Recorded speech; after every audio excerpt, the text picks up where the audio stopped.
بسم اللہ الرحمن الرحیم۔ السلام علیکم ورحمۃ اللہ وبرکاتہ۔ آج ہم بات کریں گے کہ خواب میں نیاز یا خیرات کرنا کیسا ہے۔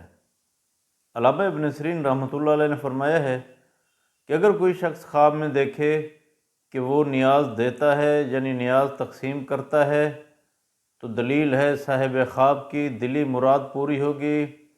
جس چیز کی خواہش کرے گا وہ اللہ تبارک و تعالیٰ کے حکم سے پوری ہوگی۔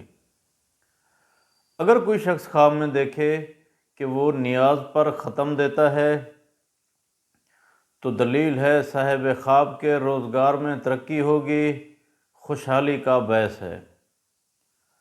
اگر کوئی کنواری لڑکی خواب میں دیکھے کہ وہ روٹی تقسیم کر رہی ہے تو دلیل ہے خواب دیکھنے والی لڑکی پیشہ ورانہ طور پر زندگی میں کامیابی اور باوقار مقام حاصل کرے گی۔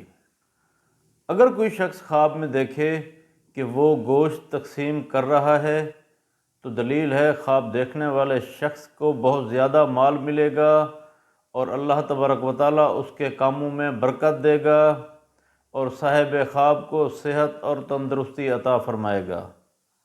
اللہ تبارک و تعالیٰ سے دعا ہے کہ اللہ تبارک و تعالیٰ ہمارے خوابوں کو ہمارے لیے باعث رحمت اور باعث برکت بنائے۔